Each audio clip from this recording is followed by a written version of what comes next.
Monday on That's Incredible. It's the supernatural. A house oozes a black liquid that no one can explain. It's nerve-shattering. A daredevil challenges death with a 300-foot jump.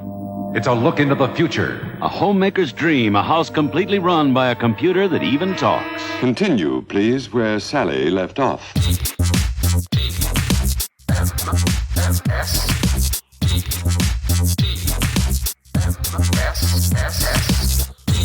The Morning Stream. Maybe I can help you. I am Boba Fett.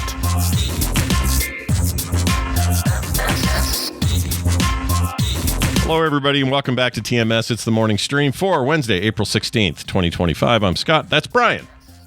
Good morning. Happy Wednesday to you. Yep. It's a middle of the week here. We're humping again, you know? That's right. Big old humping in the middle of the week. Do you remember that show growing up? That's Incredible. Do you remember that? Oh, I totally do. Is that what that was from? Yeah, it's let's see. This Monday on That's Incredible. that guy's voice. John Davidson. Oh yeah, I remember that's that is the ABC voice announcer for like 20 years. Oh, that yeah. guy who is the Yep. John Davidson, Kathy Lee Crosby, Maybe. Not Gifford for sure. Fran Tarkenton. Oh No, man. not Fran Tarkenton. These names are taking me back. Who was the third person? Because I always get it confused with Real People, which was a thing around the same time. It was basically like two different shows. That Real had the same People. kind of thing. Like, yeah, Real People was your Gumble. Skip Stevenson was on there. Your not Brian Gumble. Greg Gumbel. Wasn't his brother Greg, was it? Wasn't Greg Gumbel? Definitely wasn't Greg Gumble. Yeah. I don't know, Yeah, man. Fran Tarkenton, the football. Then it was Fran Tarkenton. He was the football player with like a shitty bowl cut. Like this guy. All right, let's take a look. Let's see how close I was on both of these. So that's Incredible. Television series, Wikipedia. Yeah. Hosted by John Davidson, Fran Tarkenton, Kathy Lee Crosby. Why would I ever question this? Of course you know who these damn people who hosted this show is. Getting skunked on a TV's Travis deal. What the hell? There's no balance in the force. Here's what you need. You need Travis to, if he can bring some Love Boat, 70s TV. Yeah. Exactly. Yes. Yeah, Love Boat. We need Fantasy Island. We need a little bit of That's Incredible, apparently. Exactly. All right. So Real People was your Skip Stevenson, Sarah Purcell, Byron Allen is who I was thinking of. Peter Billingsley, your kid from Christmas Story. Yeah. Fred Willard was on there for a while. Yeah. What years did that run? That must have been mid-'80s? That was 79 to 84. Oh, wow. Okay. Mm-hmm. That was actually Was that kid on there before Christmas Story? That was 81. That's crazy. During, right? Like right in the middle of his run. Must have been his big. I thought his big break was Christmas Story. Apparently, I thought so too. Yeah, there was some. half. I think I want to say that kid was like doing bit parts of stuff, or that. I mean, kid then, doing bit part stuff like all through his young life. Like, I know he wasn't Cousin Oliver on Brady Bunch, but he sure looked like Cousin Oliver on Brady Bunch. Oh yeah, big time. But he's probably like, hey, 8 is enough. Needs a best friend. What's his name? Right, Nicholas. right. To Adam Rich. Yeah. Jeez, how am I able to pull this shit out? Adam Rich. Dude? This is the wrong day. You should have been here today, Travis.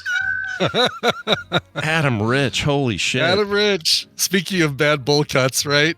Man, that kid. Yeah, they all had this like Friar Tuck thing, just without the middle cut out. Yeah.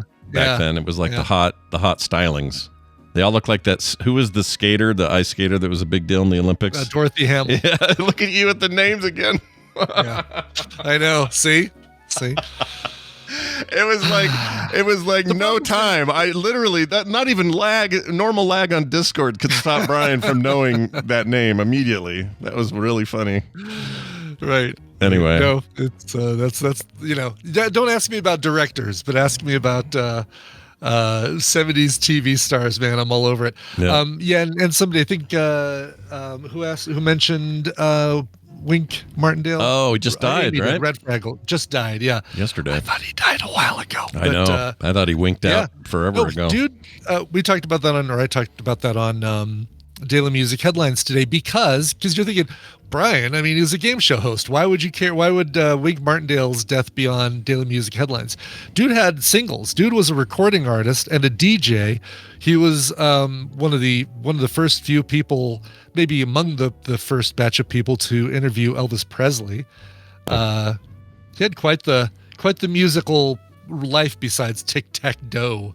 Well, here's funny you say that, because this morning I was catching up on a few things, and a video came across my feed that was an old 80s Letterman segment where, do you remember when you do Dave's old record collection or whatever that segment was called? Yeah, it has really funny album covers. Yeah. Right. So he's got this one. I'll play a little of it. We want to spend a minute and take another look at Dave's record collection. Here's... Thank you. I'll put it up even. I don't know about you, but when you think of truckers and their big 18-wheelers roaring down our nation's highways, the music of one man comes to mind, Wink Martindale. Now, listen to some of this country classic, Giddy Up, Go. Wink? Here we go. Highways that wind and wander over mountains and valleys, deserts and plains. Yeah. I guess I've driven just about all of them. Yeah, that's right, Wink. How many... Yeah. Driven just about all of it. Sure you have, Wink. The he did a cover of Deck of Cards. The song was Deck of Cards, which is kind of funny then that he'd go on to be a game show host for a bunch of games that had nothing to do with cards. Yeah. Yeah, that would have been perfect. Put him in the card ones, but nope. Right, tic-tac-toe maybe would be good, or the High Rollers was dice, but nothing with cards. But that one went to number 7 on the Billboard Hot 100 back in the day, in the late 50s, 1959. Damn. See, I had no idea. I thought he was game show host, and that was it. You know, sometimes what's his real name? Winston Conrad Martindale. So I guess you take the first 3 letters of Winston, the first letter of Conrad, and you get Wink. Yeah. Even though it's not Wink with it. Yeah, exactly. But it's still you got to have a way to get to Wink. I think you found it. That's it. Right. Because nobody pooped him out and went, I'm calling him Wink. No one's doing that. What a great name for a kid. Wink. Yeah. Wink. Yeah. I hate it. But anyway, rest in peace there, Wink Martindale and Winston, I should say. Quick note here about something that I came across yesterday. Lucky Phil reached out to me because we had said something on the show about eating kangaroo, some passing reference. Yeah. And I had said that I would eat it. I would try that. And that would be okay. I would eat some kangaroo. I would eat some Joey, as they say over there. Some baby kangaroo, you even say. Yeah, I would even eat a little bit of whatever. It's just, I don't, culturally, it's just not in a place where there are kangaroos, except at the zoo. As far as I knew, it was kind of illegal here, I would assume. But Phil reached out, who lives in Aussie land, and said, you can try the kangaroo burger. And you can do it in 2 different ways. They have them frozen at Sprouts. You guys have Sprouts, right? We do, yeah. There's one just a couple blocks from me. Same. I got one just right down the road. So I could go in there and check out some frozen kangaroo burger.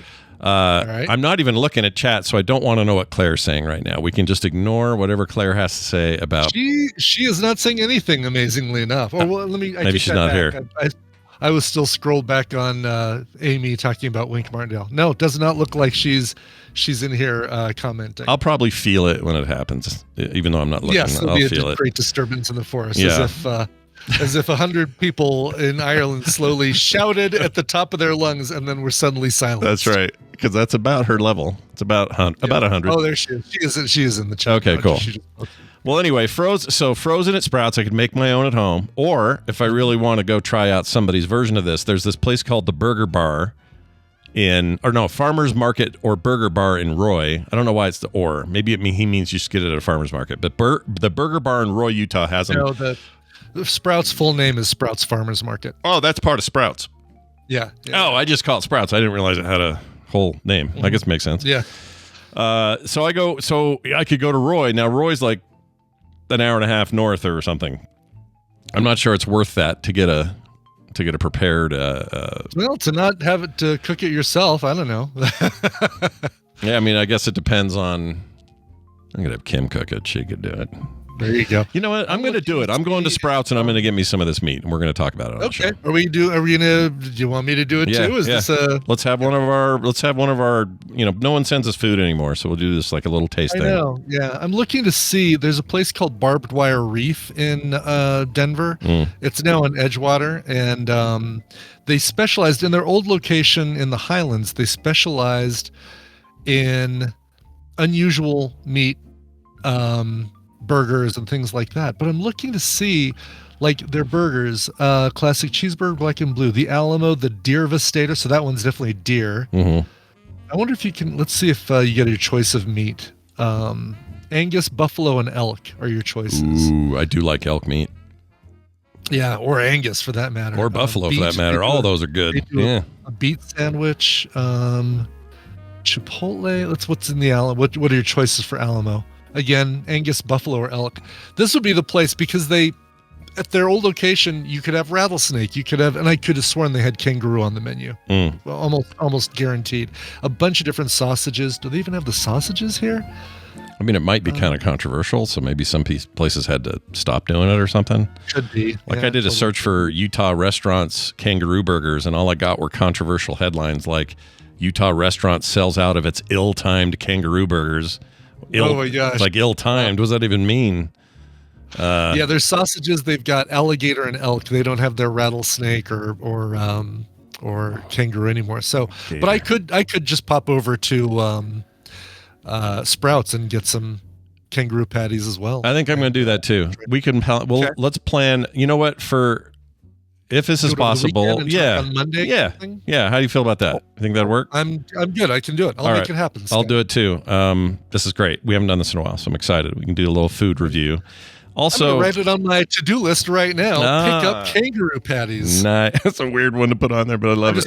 I'm just gonna type. I'm gonna write Rue Patties. Rue Patties. Will be enough. Yeah. Rue Patties. Like the lady from the Bake Off, the British Bake Off. You're good. Prue Patties. Sorry, wrong one. Prue. No, come on. Rue Patties is that drag show. On television, the Drag Race. Rue Patties Drag Race is the Rue Patties. Real quick about that, I was going to say, what was I going to say? I forgot. Don't remember. Oh, what's the weirdest meat you've ever eaten? What's the strangest meat? Oh, let's see. Well, I have had, so when they had those sausages that were rattlesnake, I did have rattlesnake and alligator sausage. I've had frog legs. I've had snails. What is the weirdest thing I've had though? Yeah, because those used to be. Oh, you've had scorpions? I've eaten the scorpion.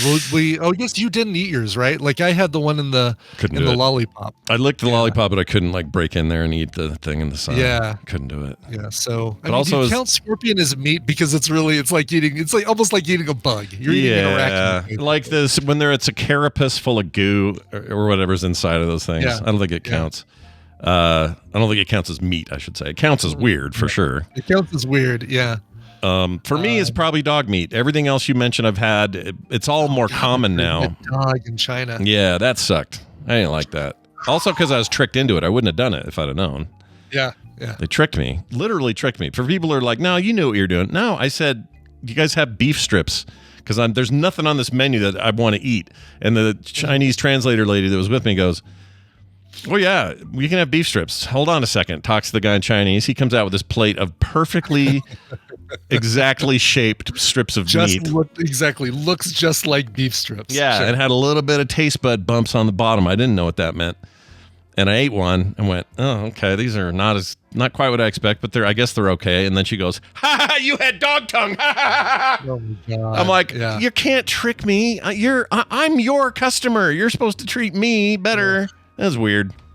What's in head cheese? Because my grandmother gave us head cheese one time. Maybe I should rephrase that one. But head cheese. I don't think I've had head cheese. So that's cold cut made from cooked pressed pig's head meat. So I've eaten pig's head meat. Why do they call that cheese? I don't know. Because if they call it pig's head meat, nobody would eat it. That's a good point. But head cheese sounds worse somehow.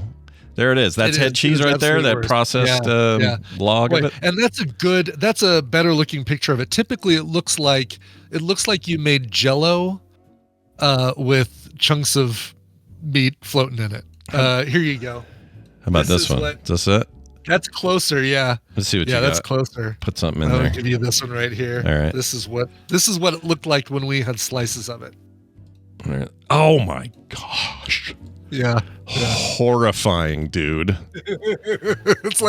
it's gelatin with So what's the other stuff? Like little seeds, looks like peppers maybe? Yeah. Not peppercorns, but some sort of almost look like capers, but I'm sure they're not. Yeah, I don't know what that is. They're so bright yellow. Maybe they're Hungarians, man. Freaking Hungarians. It's a Hungarian treat. Yeah. What the hell? Nana, can I have a slab of pig head meat? Oh yeah, could be. Matuba says mustard seed. Probably mustard seed or celery seed. Yeah. For sure. Oh, okay. Well, look, from certain parts of the world, we get weird things. Like in the war, Spam was created for wartime stuff, but now it's like this thing people love to cook with and make weird. Who am I to judge your weird-looking fruit cake-based meat cake? That looks like meat cake, Brian. Meat cake. Meat cake. That classic George Carlin thing. What's in the fridge? I don't know. It looks like some sort of could be meat, could be cake. Yep. It's meat cake. Meat cake. It's meat cake. Todd Warcrusher says it's a modern aspic Jello salad. And by the way, I've always heard the phrase aspic, like a tomato aspic. I've never realized it was spelled like auspice, auspice. If I were to hear the word, it was a typo. Oh, it is aspic. Okay. Oh, it is. I always assumed it was spelled aspic, but okay. And you were right. You were totally right. Aspic is like eating. What do we have? What was in the aspic? It looked like tomato Jello. I'm not sure I know what that is either.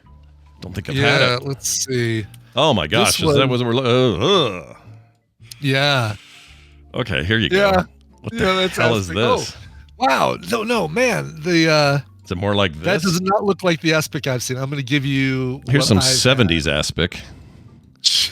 Looks like you forgot to defrost the green giant. Yeah, it's really bad.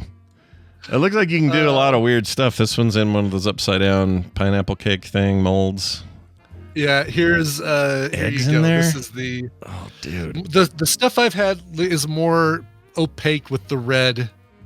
Oh, look at that! It looks like you froze ketchup, basically. Okay, that actually looks like something I would try though. Yeah. Compared to that this other shit, I'll take that over that.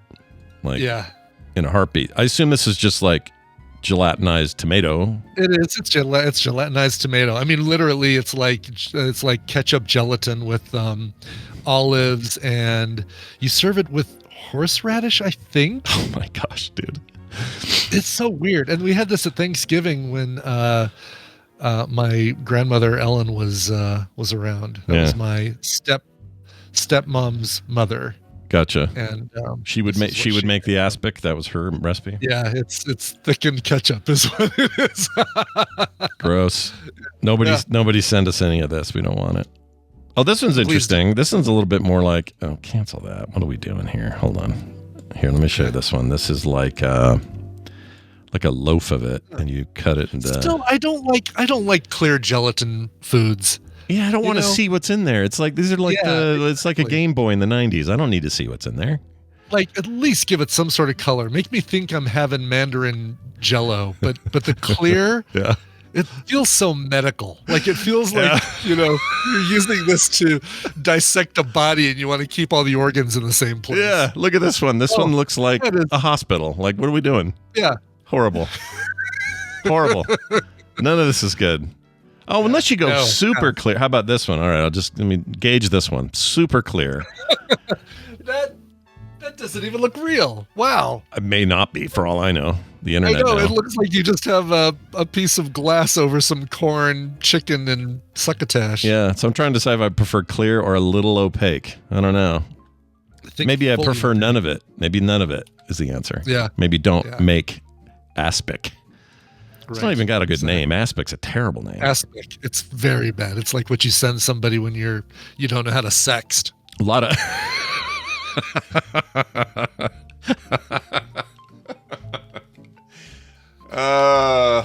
you heard it here first. Aspic, everybody. Aspic. That's fantastic.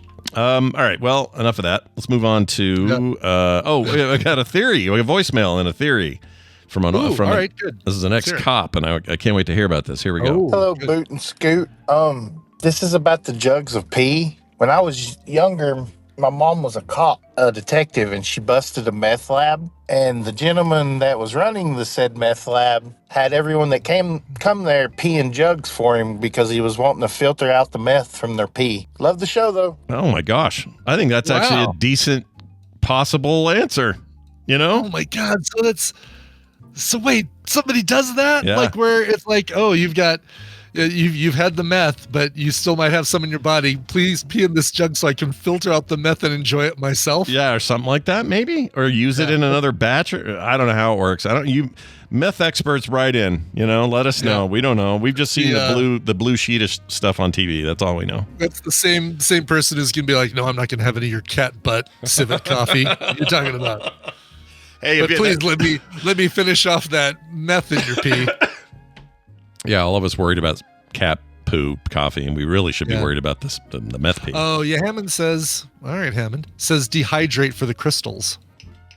Oh. But then if you do that, then you don't end up with jugs, right? It's dehydrated, so you've lost all the jug moisture, or the moisture you would put in a jug and put in somebody's okay. But why not just... Which makes sense. That's how you would do it. Like if you knew somebody had meth in their system and got them to pee, you would dehydrate it, and then what was left over, that residue would be meth. Meth and all that stuff that Tanner told us about a few days ago. Well, here's the good news. By the way, just in case any of you are wondering, if we can talk about something more disgusting than meat frozen in gelatin, clear gelatin. We didn't plan this today, but it's coming. This guy's name was Faturbud, something like that. I wanted to give him credit, first of all. Second of all, he has now made a permanent addition to the soundboard. I'd like to play it for you. Here you go. This is about the jugs of pee. That's staying forever. Never leaving. Okay. As it should, as it well should. This is about the jugs of pee. Yes. All right, Brian, we got one more thing to take care of. It's let's talk about meat space versus virtual space for a moment. Yes. So Amy and Chuck reached out to me this morning, and they are doing all the badges for TMS Vegas. On the ticket form, when you bought your ticket to TMS Vegas, there wasn't a place to put your screen name, right? Just your meat space name. And if you don't want your meat space name on your badge, if you want your name on your badge, obviously, reach out to Chuck and Amy about it, but also let them know if you want something other than your meat space name, if you want your screen name, because some people don't want the world to know their real names. And with this crowd, actually with Las Vegas, I could see why. So reach out to Chuck and Amy and just basically just let them know what you want. If you want your name on your badge, and let them know what you want. Yeah. I know Amy's in the chat. If they don't, you'd leave the badges blank if they don't request a name on there, right? Then they can go write it on there. Yeah. I sent them all the real names that I had, and then there's some in there that were screen names. These were all just taken from the orders. The problem is this form didn't have any custom forms for like, hey, tell us your screen name, which is something I guess we could have thought about ahead of time and done that way. But that's right. They have the sheet of stickers. Yeah. So they can they can give you your sticker at the thing if you want your name stuck on your badge. But if you don't want your real name on the sticker, then reach out and reach out to Chuck and Amy. So if somebody walks up with a wig and a fake mustache and glasses on and knows, we'll know that they also want to be, they want their screen names. Right, exactly. Get ready, Shane Maddox. We're ready for you, buddy. Perfect. Yes. He also, I love it. Shane put up a video of him running in some mini marathon thing or something. It looked like some kind of run. Yeah. That was cool, by the way, first of all. Second of all, it's the usual thing where he just kind of takes the camera around. I wonder, it's almost like we know that he did that first and then you drew attention to it, but now I feel like he does it because that's now his thing. Maybe. That's what I know him for. So if you want to stay in the TMS meme anthology or whatever, you got to keep doing it. All right. And you do it naturally anyway. So just keep being you. Do what you got to do. Keep being you. Keep doing the thing you do. That's right. Shaved Maddox. Speaking of things we do, we're going to play a game. Brian Dunaway coming in hot. Yeah. That's the only way he can come in, that guy. He doesn't know how else to do it. Yeah, exactly. So he's going to come in. Why isn't this working? Oh, wrong group. Shit. Hold on. How do I remove him from the group? I can't because I didn't start it. Oh, no, really? Was this the recommendal group? Yeah, remove Dunaway. Wrong group. Hold on. I put him in the wrong group. All right, now let's add him to the real group. Here he is. Okay. Now we're creating the group. Now there's Rings of Bringage. Now there's a theme to play. Here we go.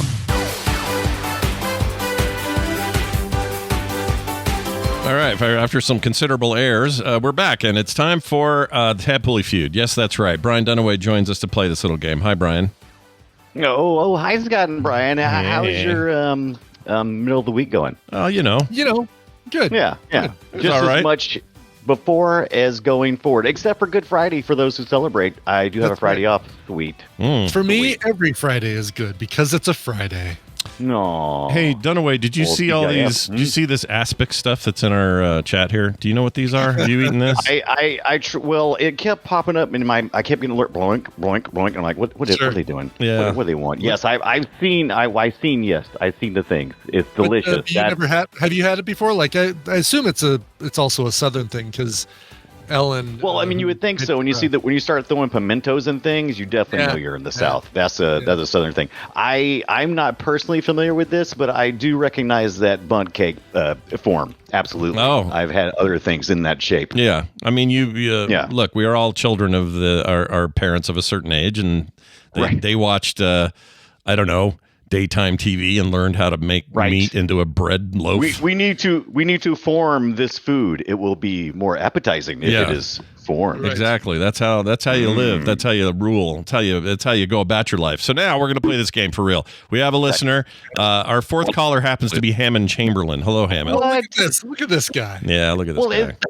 If that's the case, then forget about telling us how to play Tadpooly Feud. Just tell us how to play Card Sharks. Yeah. Teach us how to win in gambling scenarios. Yeah. Oh man, Hammond, I'm getting weird echo off of you. What is that? Let's see. Is that me? It's his Discord. His Discord gets a little squirrely. He's got to take a second to fix it. My blood.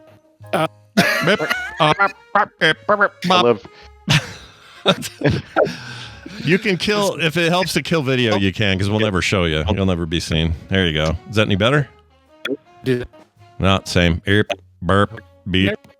Love it. My favorite thing. I love the curses. The Discord calls curses the best. Son of a. Exactly. Like only the right words come through the gaps. It's all good. This is unfortunately why we aren't able to do record soundography on Discord. The mixer he has is a great mixer, but boy, it is USB. Does not like Discord at all. So we have to use StreamYard or Zoom or whatever. All right, we are now going to pick he said, don't worry about it. I'll pick someone else. He'll figure it out. It was good seeing you. It was good seeing you, Hammond. Let's take number 5. Or should we do 3? Let's see. No, I'll do number 5. It looks like it's, okay. Why won't it show me? Hold on, you guys. I swear this is going to work. So back to my Card Sharks ideas. Looking a little better, isn't it? Yeah, looking pretty good. Better now, yeah. Every second that passes by, I think you got an idea on your hands there. Kazumi is joining us, I hope. Hopefully. We're ringing.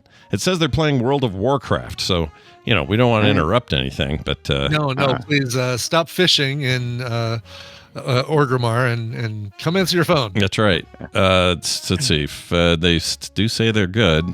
They may have heard that Hammond was here and bailed. That sometimes happens. So if that happens... Hammond's got it. I'm out. All right. We've tried Kazumi. No go. All right. Now we're going to try the sixth person. Don't you just take any call. Right. At this point, I'll take anybody. TRPW looks like is number 6. TRPW. We've had him on before. I think this will come through. WKRP and what? Cincinnati. I was in Ohio last week, and every time I saw the sign, I had to sing. I may have a problem. You do have a problem. Yeah. Do you sing the ending song that Brian learned us all that it was all nonsense? Do you know that was nonsense? There's no words. That's rock and roll, baby. Yeah, but there's no words. There's literally no words to it. They made all that up. Wait, they scat, right? They're scatting. It's definitely not scat. I don't think I would put it in the scat category. All right. Hey, TRPW, who's definitely in the scat category. Hello, is with us right now. Hey, man, what's going on? I'm okay. I'm rather surprised. Can you hear me? Yeah, we can hear you. We can. Hi. You sound great. It turns out, as Hammond says, Discord sucks. Hammond, it's working for everybody else, man. Oh, Scott's not going to let you get away with that.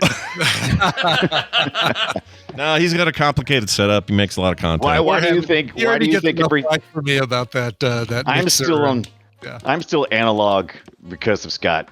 That's the whole reason. Never went to USB. Tried it for a minute. Said nope. Good. USB sucks. Don't use it if you can help it. Yeah. All right. Hey, let's get to it. Brian Ibbett, you want to explain to TRPW and the rest of us how this game works and what's at stake today? Well, sure. It's time to play the Tadpool Feud. I've surveyed the Tadpool on some nerdy topics, and Scott and Brian will have to predict the answers that they gave us. It is their job to see how many of those answers they can guess. TRPW, your job is more important than ever because you are going to be working WITH, either Scott or Brian. And if your team WINS, you will get a prize package that includes Homeworld 3 and Sir Whompass Immortal Death. Oh, both excellent picks. Homeworld 3, I would argue, is maybe we all think very fondly of Homeworld 1 and 2, especially 1. It was a major deal back in the day, 03, 02, whatever it was. But this is actually a very cool sequel. I own it. It's great. It's really fun. You're going to like it. Sir Whompass, I am told, is very good, but I haven't played it. So there you go. Cool. It's a fun name, Sir Whompass. Fun to say, right? Yeah. All right. Did he get knighted? Is that how that works? Yeah. Yes, exactly. He was just Mr. Whompass until he got knighted by the Queen. And Knight my Whompass. I gotcha. You got to take a sword and lay it on his. I can tell you a story about somebody getting knighted. Please. Because I was there. Oh, really? When, as Prince Charles as he was, got knighted somebody. How what? He goes through with a big list. Yeah. And he's going to knight the guy. Yeah. And his equerry, his sort of servant, has forgotten to give him the sword. So Prince Charles is just basically leaning backwards and sort of waving his hand around. So you put the sword in his hand. Yeah. Wow. Wait, and then cut it? Not knighted at all. That's not knighted, is it? What is he thinking? He knows. Yeah. He knows things. He should know. Yeah, man, when you're on the stage like that and people, I'll do anything. Just keep moving. All of a sudden, he's a Star Wars kid, and that you Yeah. Oh, the poor guy. He's really in for some trouble. All right. Well, excellent. Let's play this game and see who's better. We even know who's better, but let's try to see if it's any different. I was glad when Hammond was going to be a potential contestant. I'm glad as well for TRPW for this question. So let's see how it goes. All right. We asked 435 Tadpoolers to give their best answer to this. What's your favorite Beatles song? Or if you, Scott, go ahead. Oh, good. I'm going to make an assumption. I'm glad you got it. I'm going to make an assumption that you were. Oh, shit. This might be bad assumption. Maybe I should stick closer to it. Yesterday. I'll do that. Yesterday. Okay. Show me yesterday. Okay. Only one answer will beat it. I will repeat the whole answer for Brian Dunaway. Whole question. What's your favorite Beatles song? And if you hate the Beatles, just write, I hate the Beatles. Oh, Jeebus. Oh, my God. That actually complicates things. To what you were assuming, Scott? What? No, not even close. I thought it would be some of their solo, like Imagine or sure. Simply Having a Wonderful Christmas Time or some other bullshit. But here's what's great about what you decided to do. You have preempted the chat room. I have. Because you knew they were going to do that. That's great. Exactly. This is how I knew they were going to do it, and I'll tally it like any other phrase. Did it make the top 10? Is the question. But look at it like this. Yesterday it was only 35 out of 400 and some odd people. Do we have that many smartasses, or is there's a pretty big library of Beatles songs? Ooh, I don't know. All right, so I'm going to go, Hey Jude. How about that? Can I do that one? Is that okay? Absolutely, yeah. Show me. Okay. Na na na na na na na. Number five. Hi, Jude. Doesn't get you gets you some points, but it doesn't get you control, which goes to Scott. Scott, it is you and TRPW as a team. Sweet. About the Beatles, and he's British, which I don't know if it gives him an advantage or not. But let's try this. TRPW, what would you put it? Any of these numbers? Okay, well, I'd go for "Love Me Do" just in case. The US hit. Yeah, it was a big deal. I was early, right? Early Beatles. Yeah. Well, you want something? Don't you want something? Well, I suppose you want something low scored. So yeah, 10. That might get to 10. Oh, that's a good point. Yeah, I don't. This is going to be interesting because I wonder, like in my own musical taste, most of my Beatles songs that I like the most are definitely not that kind of doo-wop 50s crossover. Later career, right? Like the mid and late Beatles career, not the early. Yep. Yeah, like the one where they showed up on stage and made all the girls scream. That was more of an Elvis is almost over kind of era kind of vibe, and it's not my favorite, but I don't know if I reflect the rest of the Tadpole. Sure. So okay. But yeah, let's get "Love Me Do" out of the way. Sure. All right. Okay, let's get it out of the way right now. Show Get me. Out here, "Love Me Do." Love Me Do. Love Me Don't. Tied for 49th poorly. 49th. Shit. Yeah, only one person said "Love Me Do." Yeah. Love Me Do. Love Me Don't. Perfectly done. All right, done away. I'm going to go with "Everybody Hates the Beatles." Oh, shit. All right. Show me just the answer. I hate the Beatles. Number one. That's what I was feeling. That's what I was feeling. Why? Why is 63 people said I hate just that verbatim? I hate the Beatles because I told him just put that exact phrase in there if you hate the Beatles. I need to understand why they would do that. Do you think they did it as a meme pick, or do you think people really dislike them so much? I think people. I think a good portion of these are probably. I want to be a smartass, but I think a good portion of the people are people who don't have the nostalgia for the Beatles, like the rest of us do. Some people. Well, I want to say one person said, "I don't really hate the Beatles. I respect them for their musical choice, but I don't like them enough to have a song that I like, a favorite song." Okay. So, I mean, to each their own. I'm just surprised at the number one position. That's crazy to me. Yeah, exactly. I guess it just makes sense. Because Sure. all the rest, because it looks like, if you look down the left-hand side here, we got 35 for number 2 and then 24 for number 5. So, I mean, obviously spread out pretty well. So just the possibilities of I hate the Beatles came up pretty good percentage-wise. Exactly. Hey. Yeah. Plus, if they don't want to think of something, you just give them an answer. They're going to like, I'll just do the answer. Then I have to think. Oh, well, yeah. I almost hated the Beatles because I think that my first run-in with the Beatles was actually on TV.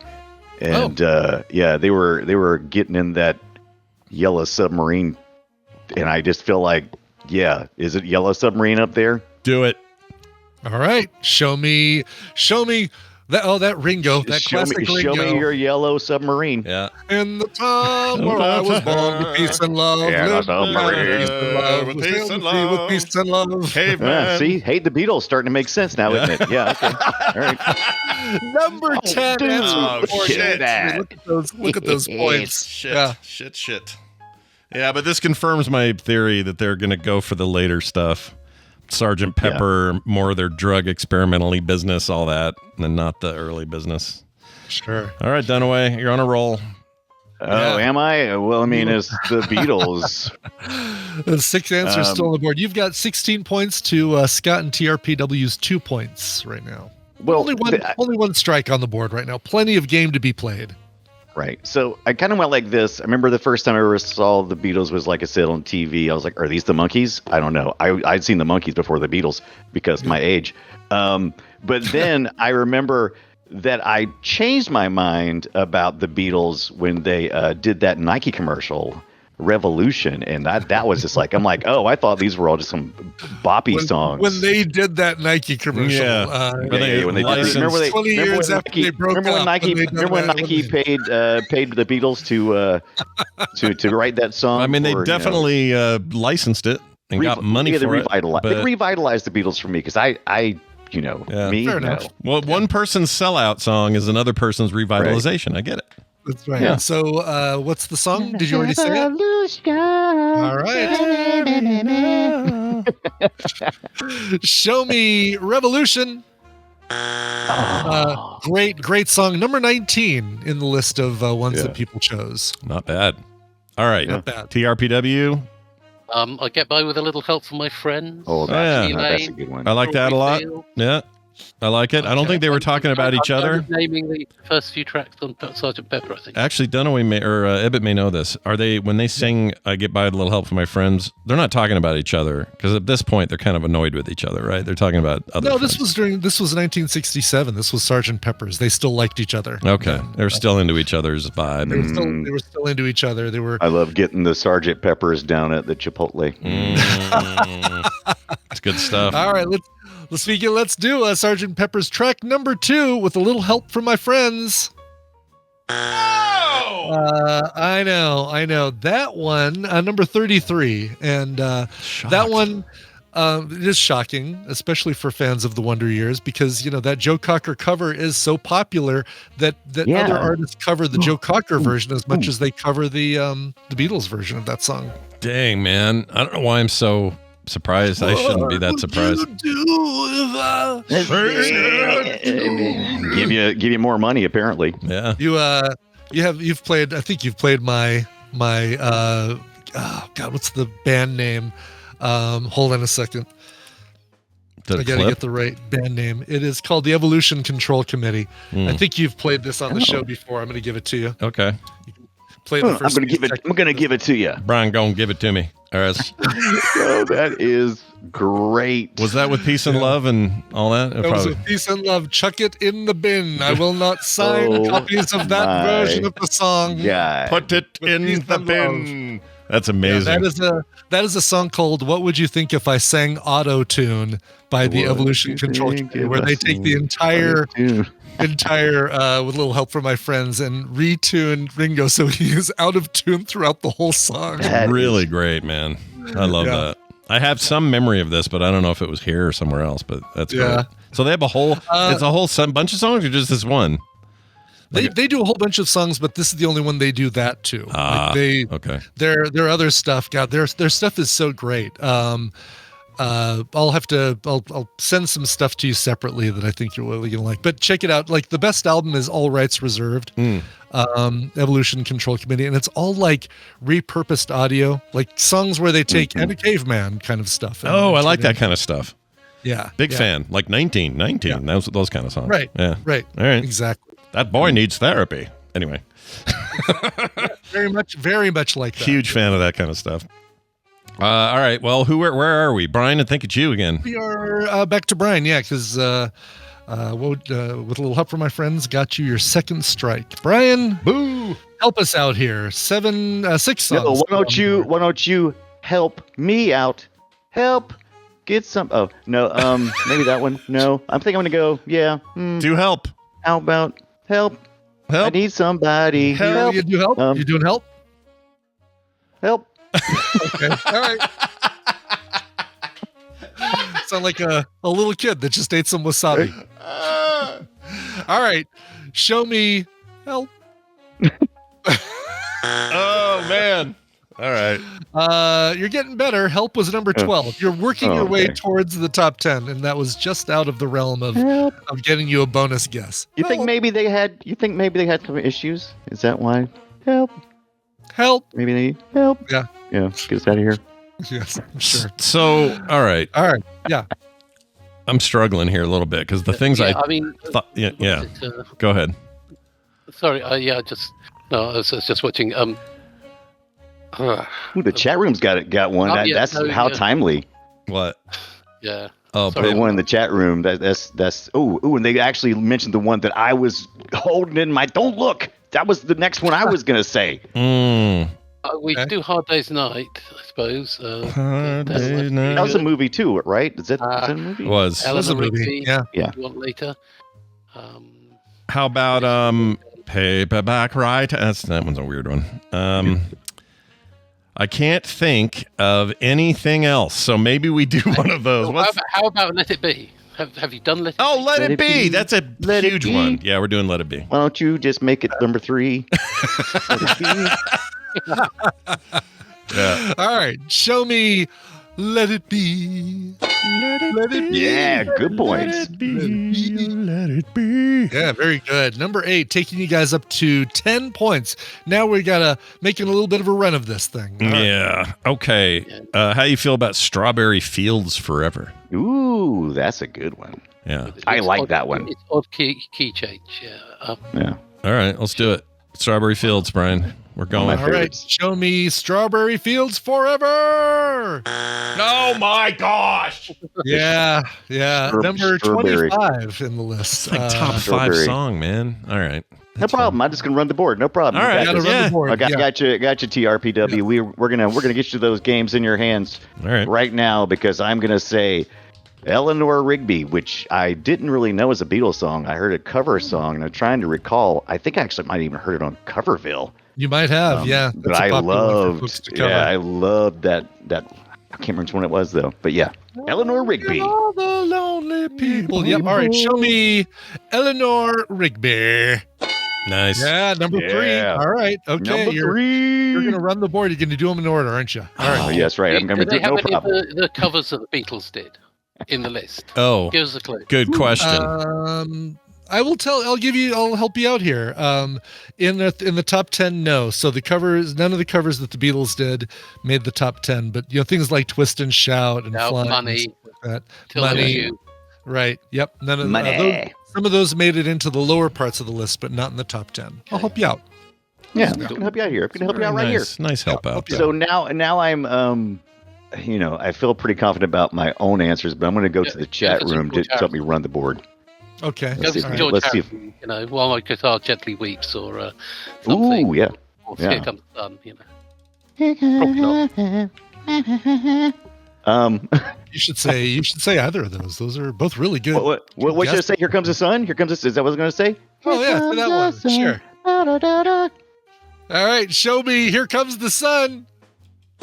You got to put number the 4. da in there. And I say it's all right. Brian, actually I'm feeling more confident. You might clear this thing. This is good. You only got 3. What was the other one? There was another one that TRPW suggested. Keep talking, I said TR. something. What did you say? Something rather. What was, did you say A Day in the Life? Woke up, got out of bed, I drug her home across my head. That whole thing? And now you're Elvis? Love it. Do it. Crank it up. You could say that one. That's a good one to say, I think. Yeah, we're saying that one. I think. Okay, all right. Yeah, all right. Show me A Day in the Life. Oh, yeah, so close. I don't like how low that is. That's freaky. Yeah. Now, I saw somebody say something about a tax man earlier, and it's really relevant to us today because tax day in the U.S. was yesterday. Sure. But when this question was asked, right, these questions were asked long far away. Long ago, when taxes were far away, and you said, "Oh, I have time." Exactly. Yeah. So And then maybe comes the we'll do 15th. that one. Now there was another one that George Harrison song that TRPW mentioned that was really good. That, man, I sound like TRPW should have just been doing this I all said along. something or other. I certainly said something or other. It's but You can say it. You can say it now if you want. Yeah. Totally say it now. Yeah. Something. Yeah, but or Brian, another. I'm actually right in saying something or other, and them not getting it. I know exactly. I love this. But don't say that one. There was another one that TRPW said. Don't do that one. No. Yes, weeping guitars. Yeah. Oh, while my guitar gently weeps. Yeah. Is it called weeping guitars? No, called guitar weeper. What is it called? Get your guitars out and weep. Gentle weeping. What if I just get part of the song? What if I just have some of the lyrics? Let's give you that one. All right. While my guitar gently weeps, I think is your guess, and there you go. Holy shit! I want to say one of several songs that were written for Patty Boyd. Patty married to George Harrison for a while, and then was married to Eric Clapton. And interesting. You really should get your guitar checked out, though. If it's the rumor was that they had a guitar battle to decide. That's right. Well, they did on this song. Like this one does have "While My Guitar Gently Weeps" has Eric Clapton playing guitar in there as well. Oh, you think Norwegian Wood's on here, you guys? Do you think that's on there? I'm not sure. I just want to know if we need to get. You wouldn't What if suggest we need it? an exorcism for that weeping guitar? Maybe I you would do. think more avian. Think more avian. Oh, more avian? Where's the avian say? What did avian say? Where's the avian at? Hey, bird. Blackbird? Win by Oh, win by Blackbird! committee. Blackbird! Blackbird. Somebody Let's say get a Blackbird. up in here. Blackbird's awesome. I love that song. Yeah, that's a great song. I think it's All right. number 7. You think so? Let's see if Yeah, it is. Show me Blackbird. Yeah! What? Surprising. Thank you for not choosing "And Your Bird Can Sing." Great song, but not. in the top 10. Yeah, Blackbird number 7 means you guys closed out the board with a little help from your friends, and Yep. and well done. Number 11, by the way, was "Come Together." Come together Right now. I feel like we Over kind the of all walrus. did during this. Lucy in the Sky with Diamonds, number 13. Maxwell's Silver Hammer, 14. Paperback Writer was on there, but number 15. Norwegian Wood, I Am the Walrus, Obla Di, Obla Da. Rocky Raccoon, Obla Da. Twist and Shout was number 21. I Want to Hold Your Hand, Imagine, not a Beatles song. Sgt. Pepper's Lonely Hearts Club Band, Across the Universe, Get Back, Golden Slumbers, Helter Skelter, Nowhere Man, Penny Lane, The Long and Winding Road, All You Need Is Love, Back in the USSR, Dig a Pony, 8 Days a Week, Happiness is a Warm Gun. So far, you guys are all doing pretty well as far as actually putting Beatles songs in Beatles songs. Yeah. My favorite songs are I Feel Fine and All My Loving. Or certainly, both the of them other are great. stuff. Yeah, those are good. And both of those in the single vote deal. I've Just Seen a Face, which should have had way more votes than just 2. That's a great song. Here, There, and Everywhere. Octopus's Garden, Something, all the way down to number 45. Something. Two of Us. Why don't we do it on the road? You've Got a Hydra Level Way. Admiral Halsey, which is a Paul and Linda McCartney song, so not that one. Yeah, you were about to say something, Brian? Oh, well, while you didn't explain to me how to play card sharks, I still don't know how. But I am curious if you know the number of Beatles songs in total. There were 108 studio song releases, I think. Ooh, I might be. No, I'm way low on that. It's way more than that. They definitely are over 100. I know that. I don't know how much over 100 there. It's over 100. There are over 50 singles, I think, because the Red and the Blue albums are about 50 between them. Nobody did Revolution, by the way. Revolution. Yeah, we did Revolution. Did you? Yeah, we did 213 songs. I got I was in half, basically. It was. No, I know you said Revolution, but did anyone vote? Did anyone in the tadpole say Revolution? Oh, Revolution was on the list. It was number 45. No, it was number 19. Oh, okay. No, 19. I do have a problem. Yeah. No, 19. I love that song, Something's though. wrong with It's my such a brain. good song. So they officially released 188 original songs, 25 covers, and then after their breakup, they released another 100 songs. Like Crazy. demos and masters and things like that. So That's crazy. I didn't know they had that much in them still when they broke up. Yeah. That's wild. Yeah. 8 years. I have a great chart Just in 8 that years. that I've hung up here called it's by the Pop Chart folks come together, and it lists every studio release song and breaks out who played what instrument by little colored strips. So for yesterday, for example, it's all Paul because no drums on that track, no bass, nothing else except for string orchestra and Paul's guitar and vocals. Yeah, That's awesome. Now I'm in the mood for the Beatles. Well done, everybody. We did it. There you go. Yeah. Let's have a revolution, baby. Well, that means TRPW has won these prizes. Brian, tell us what they were again and who gave them to us. Yeah. You are getting Homeworld 3 and Sir Whompass, Immortal Death. Big thanks to Wesley for providing them. And I'm going to send them to you right now. Excellent. Wesley, one of the great fountains of free codes. He's the best. TRPW, how do you feel about your win? I feel good. Do you? I Good. feel fine. Scott Fletcher says this about you. Congratulations. Go watch Caveman and see a real performance from a drummer. Actually, you want to watch Magic Christian. Oh. That's got Peter Sellers and much better. I've never heard of this. Yeah. Really? Magic Christian? It's got the theme song is a song that the Beatles wrote called If You're Ready. Oh, if you're ready, yeah. so come and get it. If you're ready, come and get it. So, Yeah. and they got Badfinger to record it. Yes, And Badfinger are the here it is. Come You and get it, Yeah. but you better hurry because it's going fast, right? Badfinger wrote the song that was recovered by Nielsen and Mariah Carey, which I can't remember right now. Good but Lord. I want to kill Mariah Carey every time I hear it. Without you, that's the one. No. Without You. I think that just puts you on a list. yeah. I just put them on a list. Mariah Carey's people are now You aware had- of your stance. Have a good one. Yeah, you had me at Christopher Lee as Chip's vampire. Yeah, dude. I'm in. That Without You is the song about Ken Lee, right? You've seen that video where it's Ken Lee, if living is without you. Oh. Ken Lee. That's a great misheard. I've never heard that one, but I like that one. Yeah.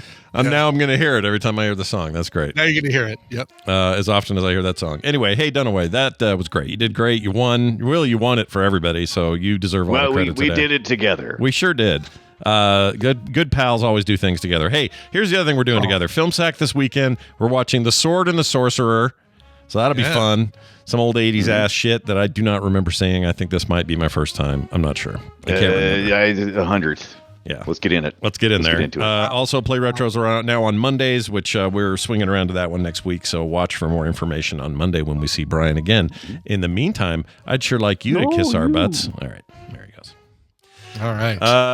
We got to take a break. When we come back, Tom Merritt will be here talking tech. After that, we got Recommendals with Nicole. Randy is out, but we'll have at least 3 recommendations for you today. Brian, let's play a song and get us there. What do you got? Yeah, so the new TV show called The Joneses just came out. This is one that stars John Hamm as like a not so good guy, I think. This is me stalling while I pull up the news or the information about the song. It seems like he's Breaking Bad a little bit in that show. Like a little he's bit. Yeah, exactly. Yeah, curious about looks it. really good, and John Hamm is another one of those people who can do no wrong. This is actually the theme song. It's released as an independent song, and it features Hamilton Lighthouser. You're like, who the heck is that guy? Well, he's the lead singer of a band called The Walkmen, which you've definitely heard of. The title theme to Your Friends and Neighbors. That's actually the name of the show. Starring and executive produced by John Hamm, and starring him and Amanda Peet and Olivia Munn. Peet, Munn, and Hamm. The law firm of Peet, Munn, and Hamm, all with double letters in their name. If you have a proper aspic gelatin thing that has all of those ingredients in each one of those. Peet, Munn, and Hamm. Yep. Exactly. Anyway, this is the theme song. It's great. I haven't seen the show at all, but I love the theme song. It is called The Joneses. Here is Hamilton Lighthouser. That looks terrific. Try it a few times and remember to keep your heads up and watch where you're going. Mama was never any good at sums and she could hardly spell cat.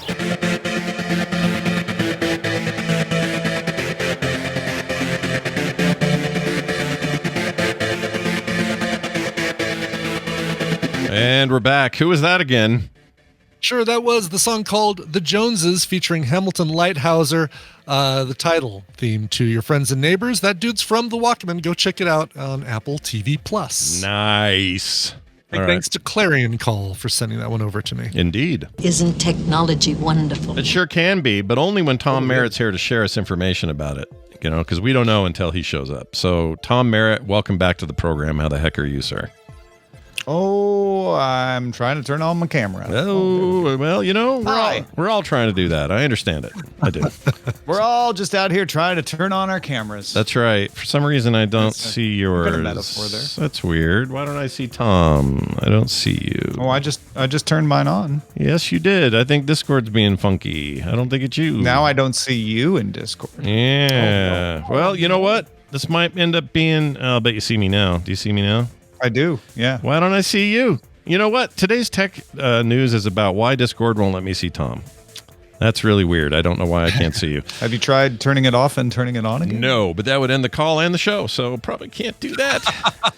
Don't do that. No. But would it work? Well, it might. You never know. Well, instead, I guess we'll just dive in and I'll try to fiddle with this as you're talking. But Tom Merritt is here, as he does every Wednesday, talks about the tech newses of the day, all before Day of the Tech News Show Live, which happens a little later. I'm on the Wednesday edition, which is super fun, and I can't wait to hear what we're doing. So, Tom, what's tickling your tech testicle? That didn't work. That's not what I meant. It's not what I meant. Jeez.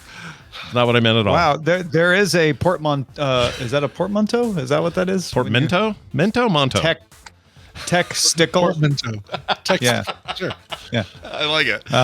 Tom's about to Not give a us a techstickle. which would be frozen. Yeah. This is just me wanting to avoid this topic. So over the past 24 hours, I have received many panicked emails from very reasonable people. I receive panicked emails all the time, but these are from reasonable people saying this seems bad, and it was because of a note sent out by the MITRE Corporation Vice President Yasri Barsoom that the contract for funding the CVE had expired or was expiring, and no funding would be coming in to maintain it. And you may say, okay, how does that affect me, Mr. Fancy Algorithm Acronym Guy? CVE, if you don't know it, is a database of vulnerabilities. So whenever there's a new vulnerability, you hear about a virus, you usually hear the fancy name like the Bloodsport virus or the vase cracker virus. But behind that is an actual number that security professionals use to make sure they're all talking about the same thing. Because sometimes different people are calling things different names, like, oh, I call it the Bloodsport, but I call it the Blood Cracker. And the CVE makes sure like, okay, we're talking about this one, right? And especially because sometimes vulnerabilities have multiple aspects and you can solve one without solving the other. So the CVE keeps those straight. Like this one's been patched, but this part of it has not. And it's just a good way for people around the world to be able to understand and be able to fix security. It's not fancy, it's not sexy, but it's important. And the U.S. has pretty much funded the maintenance of that database until Tuesday. So everybody in the security world was panicking like, well, if we don't figure out how to maintain this, that's going to be really good for the cyber attackers of the world because there will be more confusion and slower fixes. And it's already a pitched battle with people exploiting vulnerabilities. However, Tuesday evening, the U.S. Cybersecurity and Infrastructure Security Agency, or CISA, part of the Department of Homeland Security in the U.S., decided to execute or announced an execution of an option period on MITRE's contract to operate the CVE by 11 months. So we kicked that can down the road until next March, and the CVE will continue to be maintained. Crisis over. Or is it? Or is it? So it's a for now kind of thing. But if they...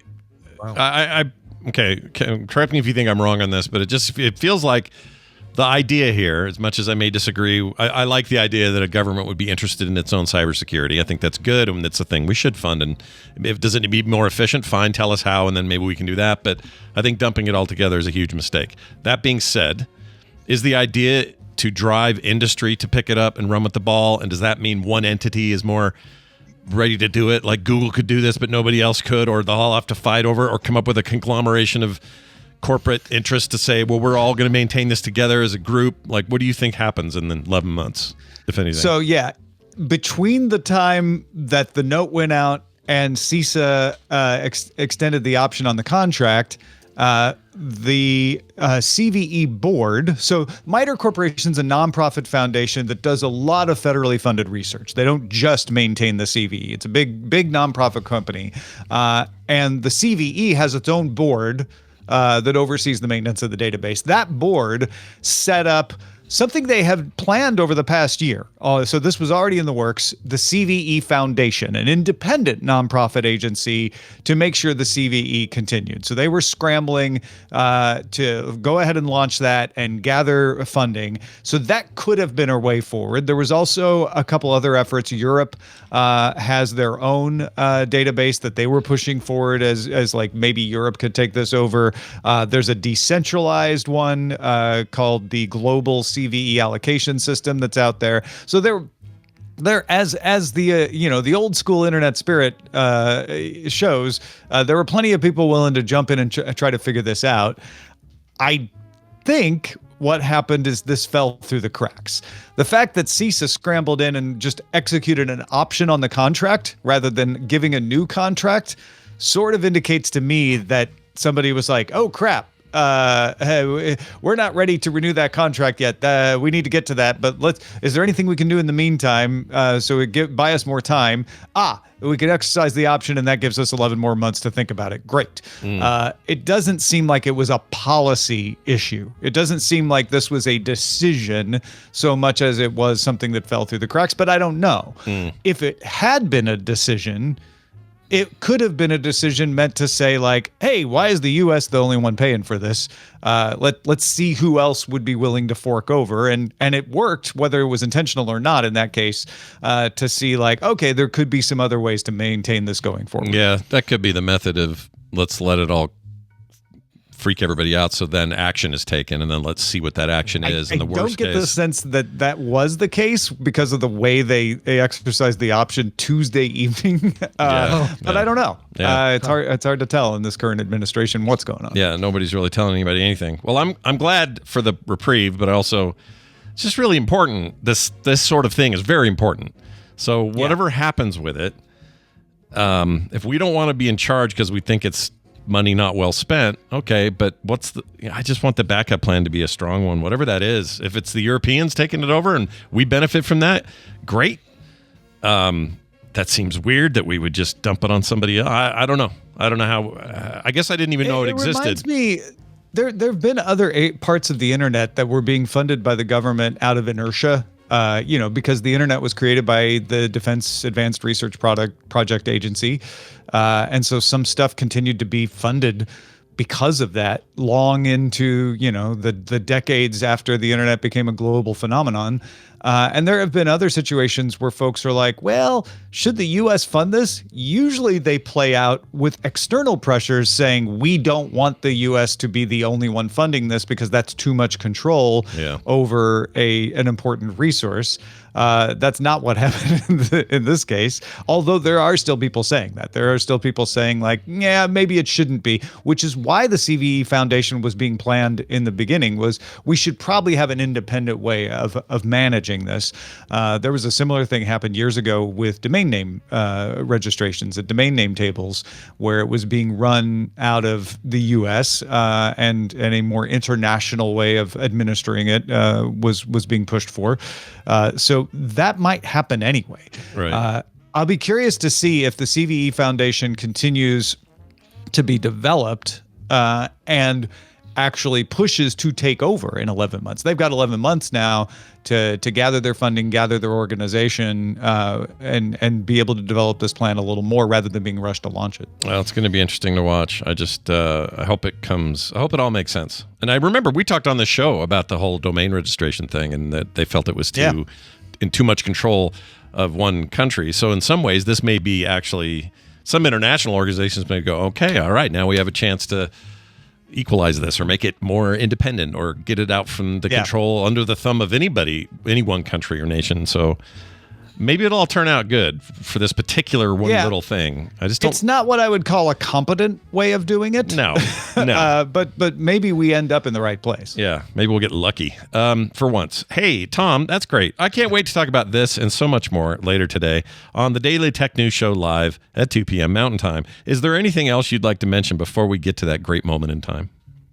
Wow. Yeah. Daily music headlines. It's a must listen for me.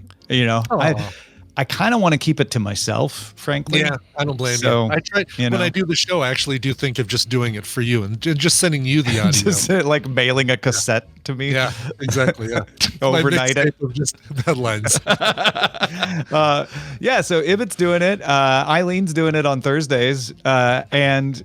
The reason I made that remark about keeping it to myself is I feel like I'm way smarter about music, and I want to impress people by like, oh yeah, no, I heard about that. I know what the #1 Billboard song is. Like, I know what somebody wrote on their butt at Coachella. Yeah. Did you know Wink Martindale was also a musician? Oh, you probably didn't know that because you don't listen to Daily Music if you listen to the Daily Tech News or music headlines, you would know this shit. So go sub to it. It's everywhere podcasts are available, right?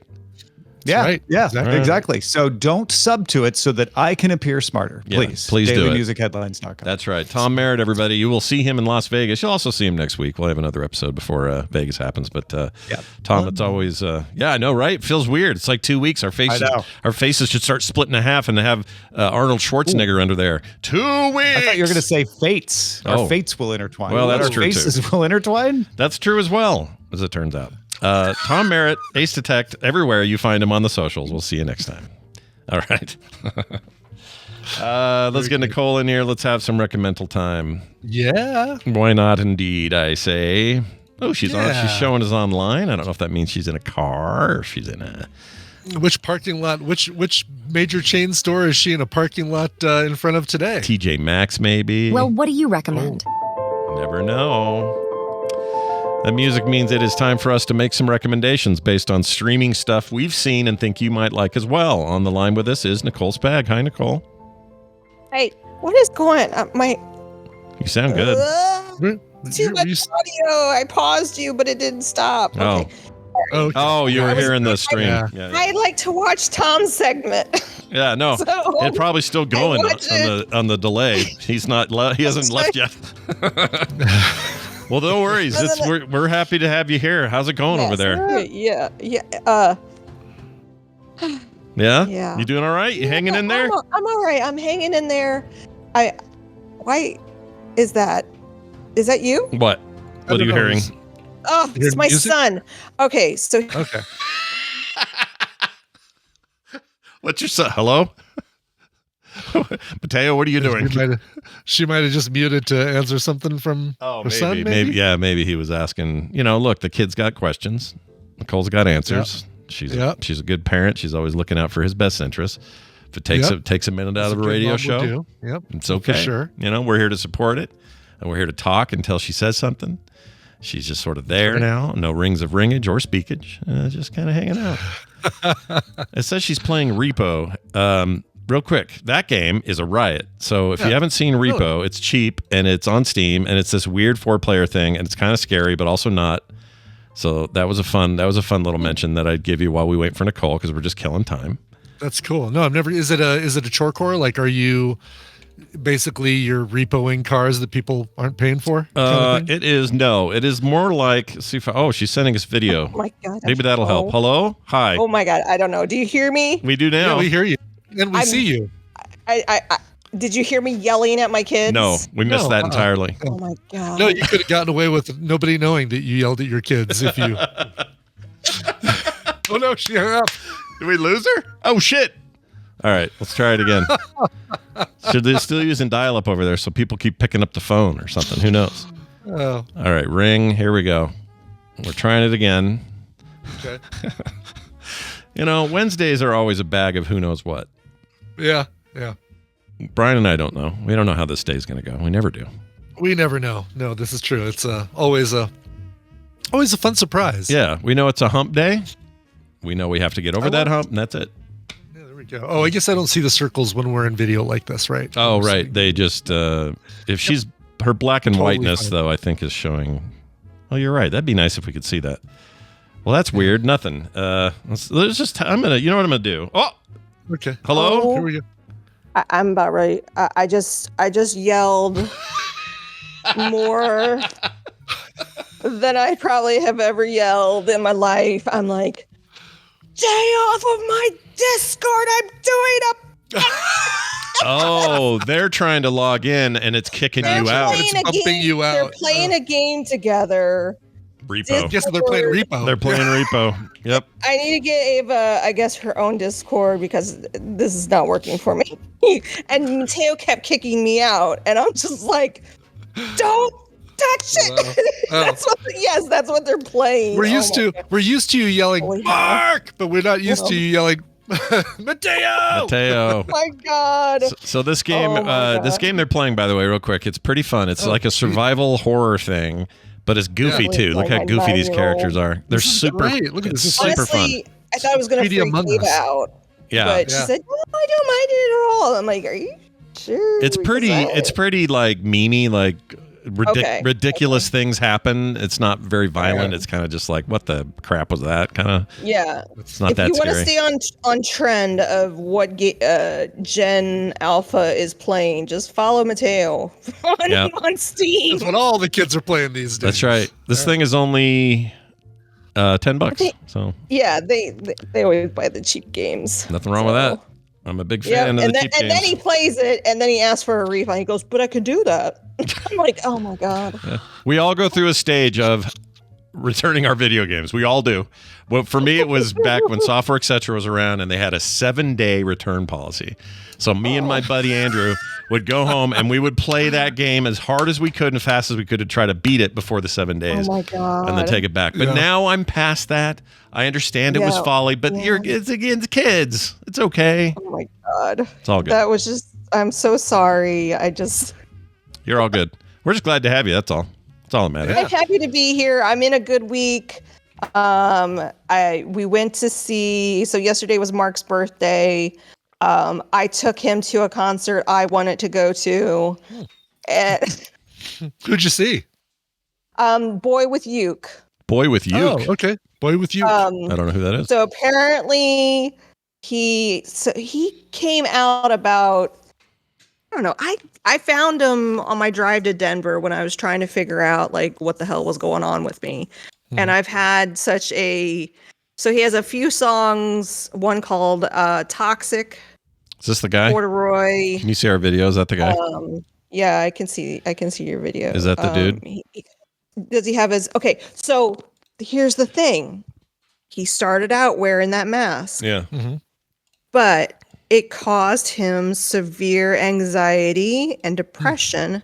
And so this is called he's doing that's him. Yep. There he is. And he's a fun musician, and I like musicians that are transparent about mental health, and he was one of those that kind of helped me through a rough time. And I was like, cool. I really want to see it. And it's called his tour, his latest album's called Burnout. And so he's actually dropping. He's kind of doing a YouTube thing. I mean, he's Gen Alpha, so sure. No, he's Gen Z. So, because he's 22. I guess his real kickoff TikTok's where things really took off for him, it looks like. TikTok is where it was. So we went to Columbia, which is about an hour from us, to a place called the Rose Music Hall. I've never been there. It is owned by my favorite venue, the Blue Note. And we get there, and I'm like, oh, this is outside. So what's the temperature currently right now in Missouri? It's cold. So I ended up buying him his sweatshirt just because. It's a great way to sell swag. Say, yeah, it's April. I'm gonna have my concert outside. There were so many of us, but there were so many kids, and it was open, and it was like a field, and it was actually one of the cooler concert experiences I have ever been to. Cool. And he did play I Don't Give a F, which is another one of mine, another favorite of mine, and then Migraine is another favorite of mine. So once he played my favorite songs, I was like, okay, Mark, we can go. We can get out of here. Yeah, he's one of these. I was just reading up on it. He started in 2020, which still feels like 5 minutes ago, but he's one of these Gen Z under the blanket of the pandemic came out of made music and blew up 100%. It's kind of wild because we walk in and the woman asks me, she goes, "Are you over or under 21?" And I said, "Oh, thank you." I know. Oh, aren't you sweet? Yeah, that's adorable. You're so nice. And she's like, "No, I have to ask if you look under a certain age." And I said, "Honey, I'm turning 49 in a week." Nice. And she's like, "What?" Yeah. I was like, "You just made my day." The sweet comments just keep cooking. I know. Yeah, that's great. Well, Mark tolerated his birthday for a thing for me, and I appreciate him. And I took him to a Cajun seafood place. There's a bunch of them in Columbia. And we both Did you eat some gator? You both stink from it.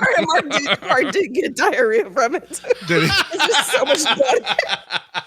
Yeah, it's all deep fried. Did you get some No, it's not all gator? deep fried. It's not deep It's not? fried. Oh. No, it's where they bring it in a bag. Oh, and the it's all boil. boil. Right. So you got Yeah, the and then dump corn it and on the the- potato, but there's Gotcha. just so much butter and Yeah. oh god, it was so good. Oh, so we've got places like that here, but then we've also got like the Bayou Bob's, which is The fried stuff. etouffee and fried gator and all that stuff. Yeah, Yeah. But, oh, That's love not- seafood yeah. boil. Definitely, there's a bunch of seafood boil places in Colombia. There's one downtown that I went to, and that's the one I was going to take them to. And then I go, I should probably look it up to see if it's open. And of course, they're closed Mondays and Tuesdays. Of course.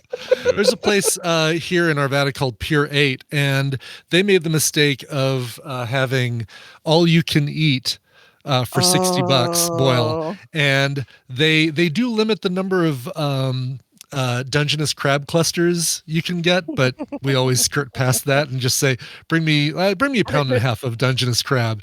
Are they still in business? They're still in business, yeah. But when they see us coming, they automatically have to let some of their people go. They just can't afford to keep them. They look in the kitchen and go, sorry, Pedro, that other guy, you're out of here. You're out. You guys are out. Yeah. I don't know why I said Are Pedro. you showing my video? I don't even know if you're showing. We're seeing it. Okay. Yeah, we can see You can see me. They don't see me. Yeah.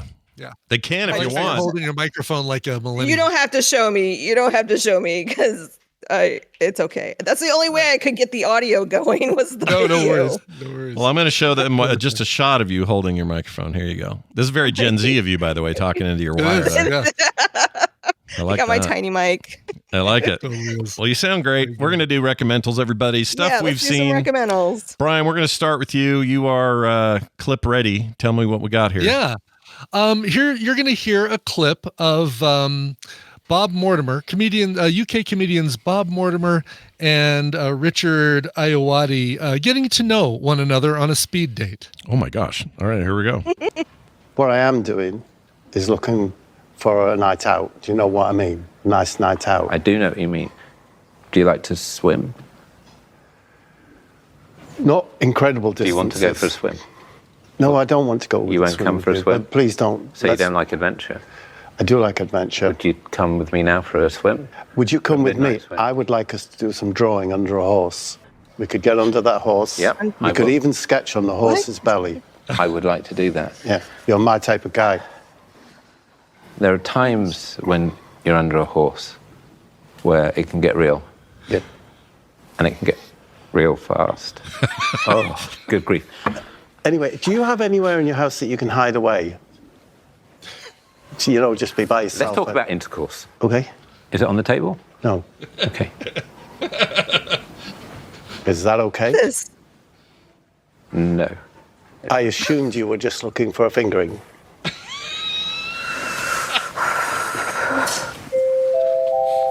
Lou, go and sit down and watch Richard and Bob get to know each other. Sit down and look at them. You've got lovely thighs, by the way. Thank you. Yeah, I work on your that. eyes not so good, but lovely thighs. No, this one's weeping. Yeah. And this one's a write-off. That one's buggered, isn't it? I don't know what this is, but I want to see it real bad. This is fantastic. I had to play that clip, even though it doesn't give anything away, but it is so freaking hilarious. And that's the whole point. It is a show called Last One Laughing. And this started out... I saw this. Yeah, you need to watch previewed. this. Oh yeah. my god! Oh my god! It started out in Japan as a show called Documental in 2016, and since then there have been I can't even count, like 30 or 40 different versions in different countries: Mexico, Italy, Ireland, Iran, Indonesia. And the premise is simple: you put 10 comedians in a room, lock them in a room together for 6 hours. And whenever somebody laughs, you pull them out. You're out. Exactly. Yeah. They technically get one warning. They get a yellow card the first time they do it, and the second time they do it, red card, and they're out. And the last one. Well, and it's improv too, right? It's like Yes, it's 100%. I mean, it's not so much improv as it's them just trying to do everything they can to crack each other up.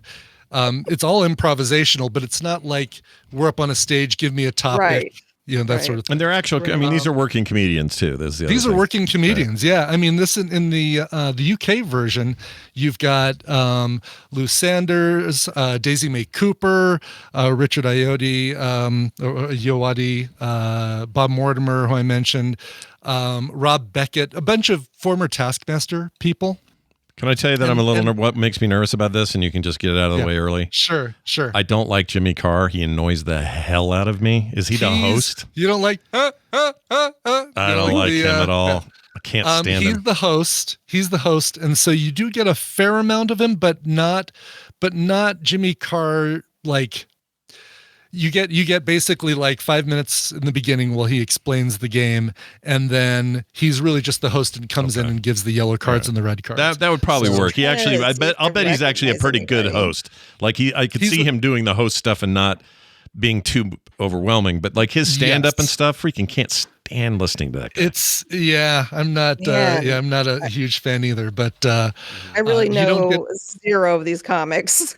Okay, well, let me tell you about the other one I watched, because before I watched the UK one, which had me laughing constantly the entire time, I also watched the Canadian one as the first one I saw, because I really liked the lineup. You had Andrew Fung from Kim's Convenience, Tom Green, Colin Mockery from Whose Line Is It Anyway, Dave Foley from Kids in the Hall, Mae Martin, Caroline Ray from Sabrina the Teenage Witch. All doing the same thing. And Tom Green is just, he is such a monster. He is so able to do stuff and say stuff and hold it together exactly, and not, and not crack up himself. That's the other thing. As you're trying to crack other people up, you got to worry about cracking yourself up. So when you there's a lot of visual comedy where somebody will like put on a dumb pair of glasses or a big extended nose or something like that and walk into the room just to see if the shock of that gets somebody finally breaking up. But then there's also we're having a conversation here, and yep, I think I might have just shit my pants, and just see, if that's enough to throw last people. 2 seconds. Yeah. I would not. I wouldn't. I would be like, I'm just gonna go now. Yeah. Exactly. And some of these people look at the group and say, okay, yeah, I'm probably out of this thing. I don't think I could sit and look at Ayoade for 5 seconds without laughing. Like, he doesn't even have to say anything. He's just funny. And he is. I'm not going to give anything away as far as like who wins in the UK version. It just came out actually at the end of March. I had no idea it was that recent, but he is stone-faced. He's a stone-faced comedy killer is what he is. Oh yeah. Ayoade. He's fantastic. I also started watching the Irish one because it's got, I'm preparing for the slings and arrows from Claire. Aisling B. Aisling B. I think it's Aisling B. I know I'm screwing it up, Claire. Lots of great Irish comedians though that are out there. Yes, a lot of great ones in there. Aisling, it's just Aisling. Okay, Aisling B. I don't know why I want to make it Aisling. Anyway, you remember her from that Paul Rudd comedy where he's a clone, where he has a bunch of clones and he's married. He's married to Aisling B. That was really good. Good movie. She's another one of these that is hard to crack. She's really, really good. Tommy Tiernan in there by chance in the Irish one? I love Tommy Tiernan. In the Irish one, let me tell you who's in the Irish one, because I just started it, so I can't remember everybody who's in there. And it doesn't tell me. So here's the deal. Wikipedia page. It's 11:39 my time. I have to get my daughter to therapy at 12. Sure. And you know what? I'll just say right now, and we'll cut to you. All of this is available on Amazon Prime. The Canadian one, the UK one, the Irish one. Of the three of them, the UK one is hands down for me the one that's had me laughing the most. But they're all really, really good. Hammond recommended these to me, and he even said the South African one that Trevor Noah is the host for is also really good. So that might be the one I check out after this one. But there are tons of these, and almost all of them are on Amazon Prime. This is a no-brainer. I'm all in on this. Looks great. Yeah, last one laughing. It will have you laughing your freaking ass off, and we all could kind of use that right now. That's right. And now I'm going to give you something that will piss you off. Sweet. Excellent. Please do. I can't wait. Let's play your trailer and see how pissed everyone gets. Here we go. It's Piper, go! It is so. I am so thankful. I've never heard of this girl. This girl Piper, her mom Tiffany. I don't know how she's not in jail. So if you're wondering, like, is bad stuff happening to these kids? Yes. Really, really bad stuff's happening. It's happening right now. And if you're not familiar with what your kids are watching, and I almost feel like we as parents have to research, like, what, like even the kid Ryan, like, he's in a situation like he has to do those videos. Oh, it's like, the kid who unboxes and plays with toys, yes, right? Like, the toys. And then he has 2 younger siblings and his mom, and they get into talking about bots and analytics. It is fascinating because what happens is this girl creates this squad during COVID, and there's like 10 kids in her squad that have their own channels, and their channel numbers go through the roof.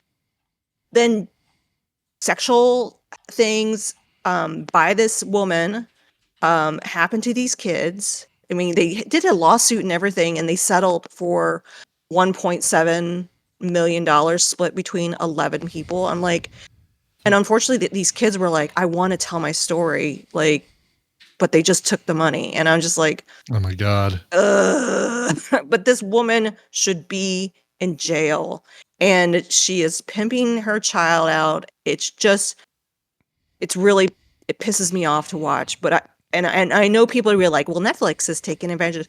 Guess what? If Netflix didn't do this, you wouldn't know. No, I wouldn't say Netflix is taking advantage of it. Netflix is doing a documentary on a thing that happened. Yeah. This is like Anywhere. I don't think that nobody should have that point of view. Like the Ruby Frank thing. Like, it's gonna, like, stories are gonna start kind of like this poor girl Piper. She's still with her mom, and the kids that they had come in were actually cousins of hers. And like it's just. So what happens that really made me kind of go, man, there's just no oversight to any of this, is that when these kids left the squad, their numbers would tank almost immediately, like losing hundreds of thousands of subscribers. And a video hasn't even gone out that they have left the squad.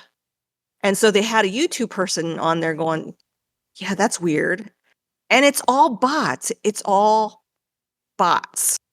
And it's all... The Ruby Frank documentary sounds like a great companion piece to this. If you want to really, really make your weekend a nice dark one, watch both these back to back and realize that, man, there's some dark shit happening in the influencer world, especially in the kid. We should say the name, by the way. We haven't done it yet. Yeah. Bad Influence, the dark side of kidfluencing. I hate that word so much. I hate it. I know. Yeah. Kidfluence. It's kids.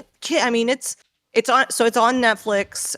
It came out it was like recommended to me, and I'm interested in it because this is the kind of content that gets fed to my kids. Right. And Sure.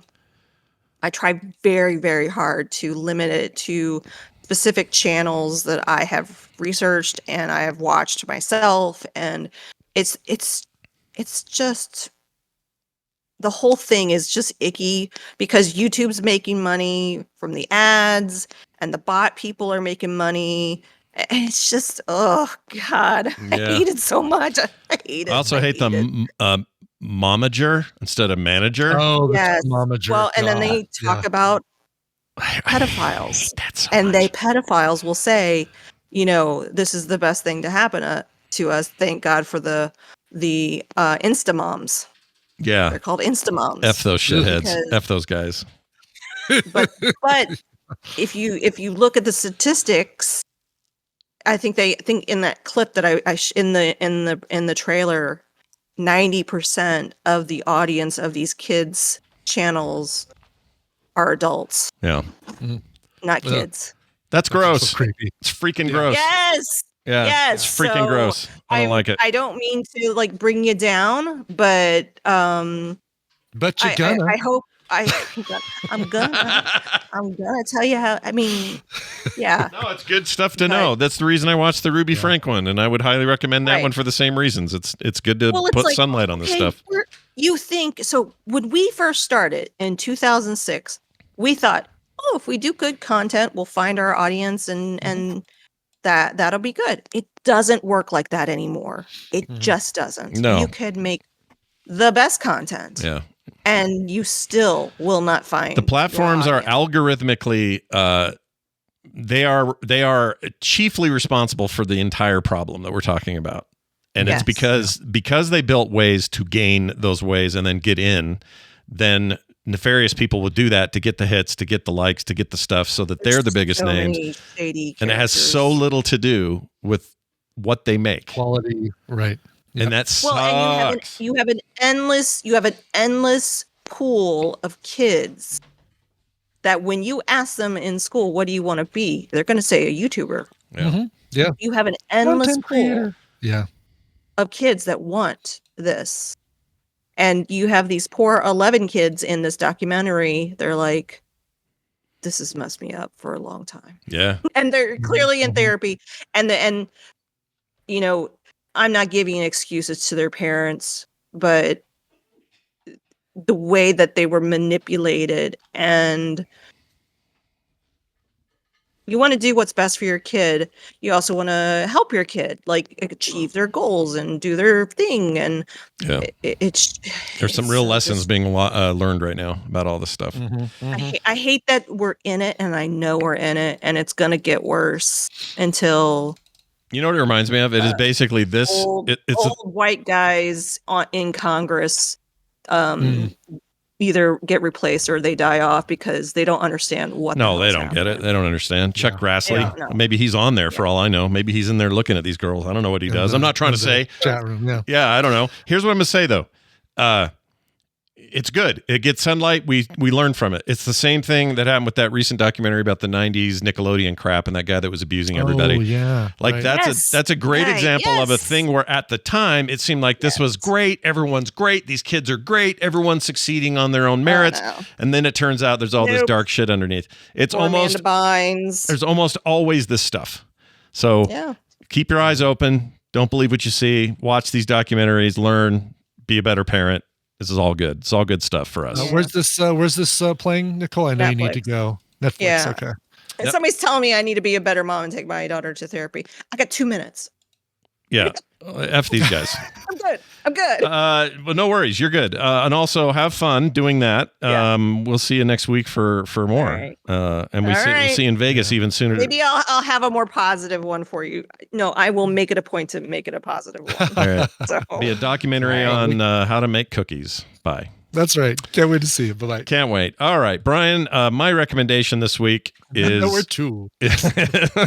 Here in hour 2 of our long marathon episode, I share with you this clip and I'll explain. I was just 14 years of age when a coward by the name of Tom Chaney shot my father down. Okay, might be familiar to some. It is the 2010 remake of True Grit, which was originally based on a novel. This one's actually closer to the novel than the original one, the John Wayne one. The John Wayne one. Mm-hmm. This is the Coen brothers in 2010 making, I think this was the movie they made. I can't remember if there's anything in between No Country for Old Men and this. This might have been the next thing. I can't remember. But they were on a bit of a roll, in my opinion. And this is one of my favorite movies ever made. It is both Coen brothers quirky. It's one of their movies where it's the most mixing of the two things they do best, which is really quirky character stuff, often very comedic. Maybe on the far end of that scale, you have Raising Arizona or something like that. Mm-hmm. Sure. And then way on this side, you have Blood Simple and No Country and Fargo to some degree. They're further on this more like shocking, not so much violent, but like crime story what do they call Southern Gothic kind of stuff, all that stuff over there. In the middle, they sometimes meet in the middle, and they've done that here with True Grit, where it is both of those things. We've got the quirk, and the characterizations are wonderful, and there are moments of laugh out loud, and then there are moments of seriousness, but it all works. None of it feels out of place. Everybody puts in killer performances. Jeff Bridges is amazing. Matt Damon's amazing. Haley Steinfeld, nominated for Best Actress or Best Supporting Actress role for this. You just knew looking at her that she was going to go on to big stuff. She was only 14 in this. She's, a big star now. Yeah. Some of my favorite people in it that don't get talked about a lot are Barry Pepper as Lucky Ned Pepper. I think it's great that Pepper had a Pepper name. That is great. Wow. Dakin Matthews, you know him, but you probably never heard his name, but he played Colonel Stonehill. He's the guy that she negotiates the horse sale with, and it's an amazing scene. Oh, yeah. It's most Coen Brothers ass thing. This guy right here. Man, he gets screwed over by her without knowing it. He's so good. He's a fantastic character actor. Anyway, it's just full of these kind of characters, these kinds of actors. It's a Western, of course. If you hate Westerns, I don't know what to tell you. Very small role, by the way, from Domhnall Gleeson. Claire. Donald. Donald. Yeah, She's told us 100 times. I always forget. That one I remembered. I may not remember Ashlyn, but I remember Donald. Yeah, and he's in it very, very briefly as the kid. Played this character named Moon, and it's not in there very long, but you can see even sparks of like, yeah, that guy's going far. Didn't know it was even Brendan Gleeson's kid at the time, but anyway, I think it's an incredible film, and I don't want to not mention Matt Damon, who puts in LaBeef as a dick, and that character is complex and hard to do, to both make you kind of hate him and also feel the redemption of where that character ends up. And I think Matt Damon was perfect in that role. He's so good. So anyway, I don't know why I watched this. I just got in a mood, and I thought, there it is on my list. I'm in the mood right now. I've seen it 100 times. I'm going to recommend it again. I didn't mention where it's streaming. It is on Hulu currently. Yeah, I was going to say Hulu. You said Max in our chat. I'm like, I couldn't find it on Max. I hope he's cool with me putting on Hulu. Oh, you know what? It was on Max and it moved. Weird. It probably got pulled at the beginning of April. Yeah, it looks like it did. Or mid-April or whatever. It's also on, let's see. Oh, Pluto has it. Yep. Yeah. So anyway, Hulu's probably your best bet right now in terms of quality, and it is very, very good. Yeah, the J.K. Simmons role, Sean Bloom in the chat brought up, it's an uncredited role. He doesn't actually, you don't see him. It's just a voiceover. He reads a letter that was sent from a lawyer to the character Maddie, and immediately you know it's J.K. Simmons, but it's weird. He's not credited in the film at all. It's weird. Oh, wow. Yeah. Interesting. By the way, small correction from Claire on that one. Donald. Gleason, not Donald. Okay. I'm just going to call him Dominant Holland Greaser. There you go. Done. Perfect. Excellent. Anyway, I love that movie. True Grit, available now, Hulu, and not Max, because that's where I saw it. Okay. That's it for the show. We did it, Brian. We did it. We did it. We came out clean on the other side after 500 miles of this. We still wrapped before 11. That's amazing. Actually, the way we were going, I was thinking, we're. Yeah, no, the minutes were ticking away like flowers in the wind or something. Anyway, a couple of quick follow-ups. Tickets and swag still available, and a reminder to do those. If you're going to Vegas, you need your ticket. Go to frogpants.shop to get it.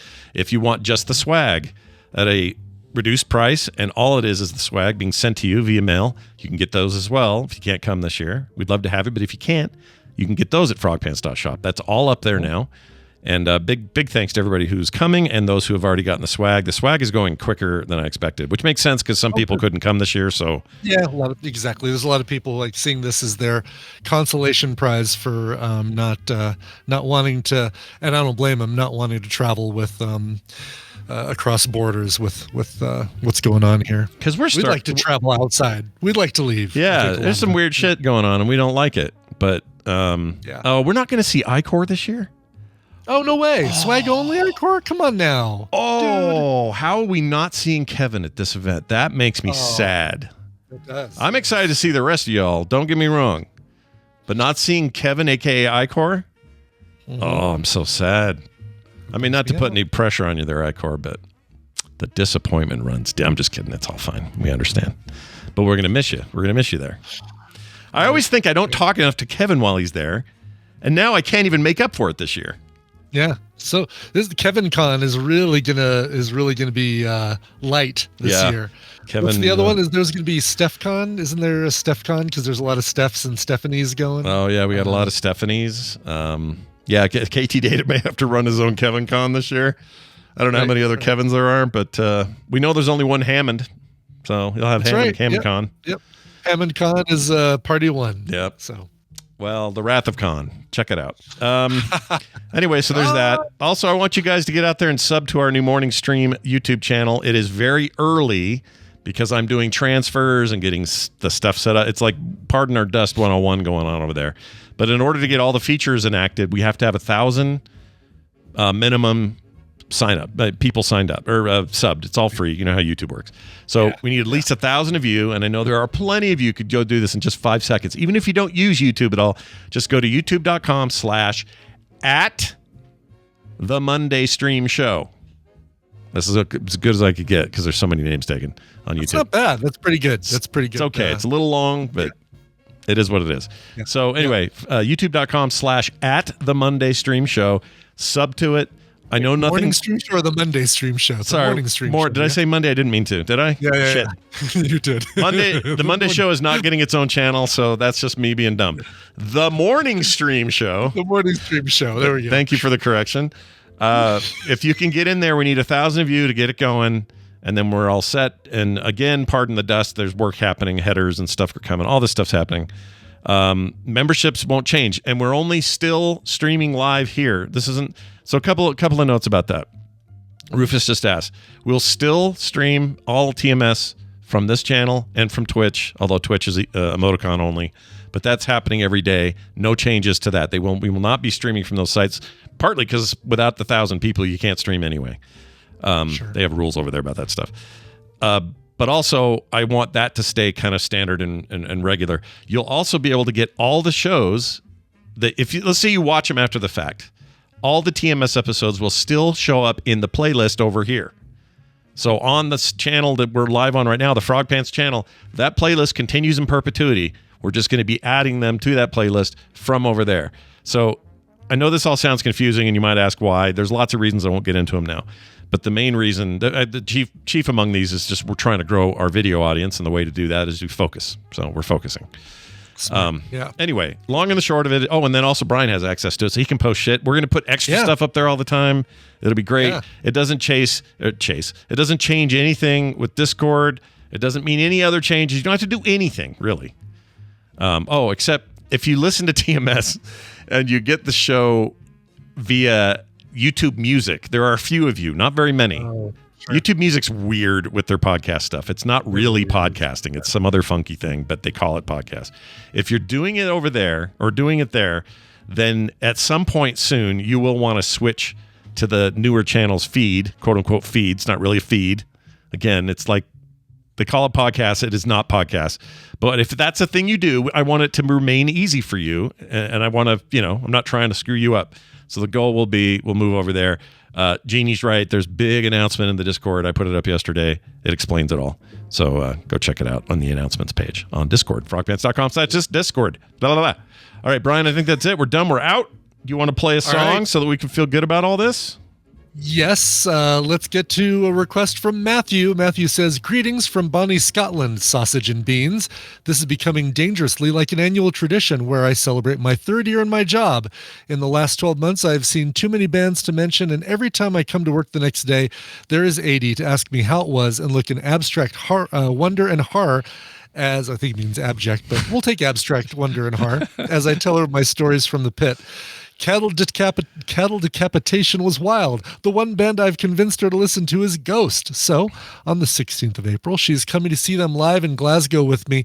If Brian can play my cover to help celebrate me taking my work wife to this, sure to be amazing gig, I would appreciate it. Nice. Signed, Matthew. Nice. Congrats on another year at the company. Fantastic. For sure. So this is a cover of 82nd All the Way by Amaranth. This is great. Came out in 2020, and you're going to love it. Here's Amaranth and 82nd All the Way. Wear them loud and proud, friend. Be large and in charge. You're always welcome at frogpants.com. Look at this!